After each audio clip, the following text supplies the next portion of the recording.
Hello everyone, कैसे हैं आप सब। आई होप आपके एग्ज़ाम की तैयारी अच्छी चल रही होगी। आज फिर से मैं इस वीडियो में यूपी पुलिस रीजनिंग के प्रीवियस ईयर्स के क्वेश्चंस को लेकर आई हूँ, तो वीडियो को एंड तक जरूर देखिएगा।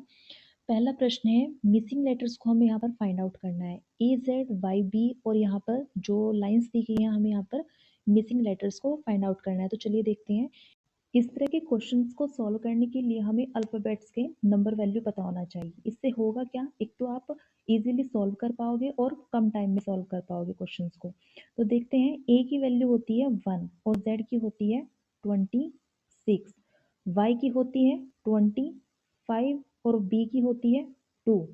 तो यहाँ पे एक पैटर्न दिख रहा है सभी को कि हमने यहाँ पर फर्स्ट लेटर लिया है और उधर से हमने लास्ट लेटर लिया है। इधर से हमने लास्ट सेकंड पे जो लेटर आता है उसका नंबर लिख लिया है और फर्स्ट से जो सेकंड पे आएगा सेकंड नंबर लिख लिया है। तो इनकी पोजीशन चेंज हो रही है। तो नेक्स्ट क्या आ जाएगा, 324।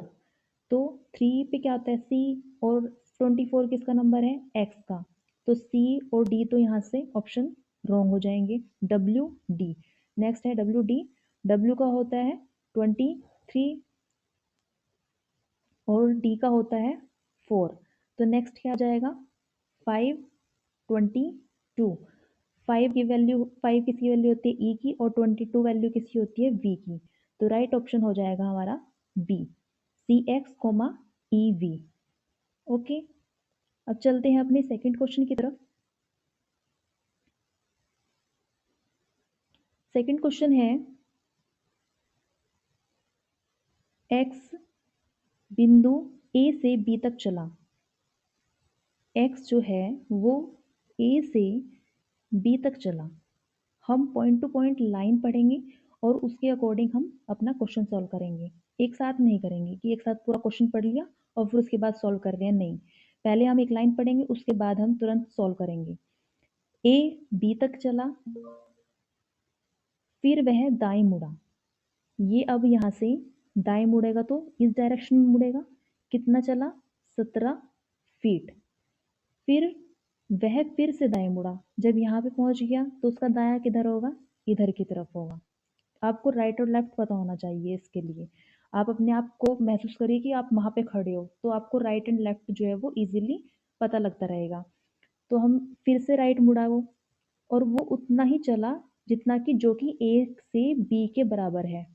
अब ए से बी के बराबर है, जब पहले वो ए से बी तक गया था तो इतना ही डिस्टेंस उसने दोबारा से कवर किया है।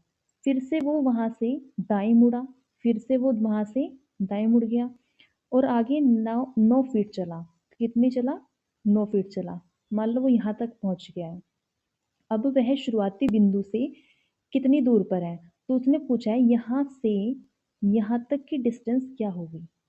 तो हमें पता है कि ये पूरी डिस्टेंस कितनी है, 17 है, और इसने इतनी कवर कर चुका है ये 9। तो 17 में से 9 गई 8। तो ये वाली डिस्टेंस निकल जाएगी जब हम इसमें से माइनस करेंगे।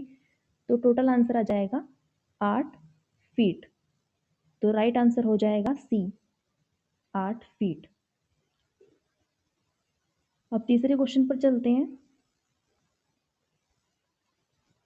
तीसरा क्वेश्चन है, लेखक और पुस्तक।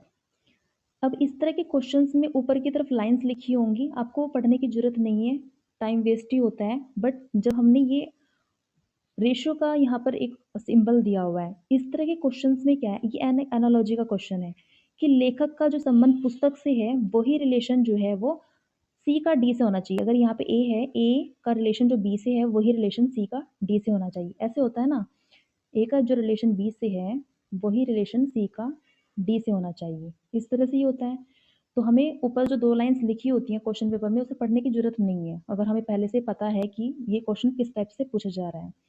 तो लेखक का जो, लेखक किसे कहते हैं, जो पुस्तकें लिखता है। तो हमें राइट जोड़ा चुनना है कि राइट ऑप्शन क्या होगा उस हिसाब से। चित्रकार का ब्रश, ब्रश थोड़ी ना बनाएगा। चित्रकार किसे कहते हैं, जो ब्रश बनाता है, नहीं, ब्रश से तो वो काम करता है। तो जो ऊपर की तरफ क्या संबंध दिया हुआ है कि लेखक उसे कहते हैं जो पुस्तकें लिखता है।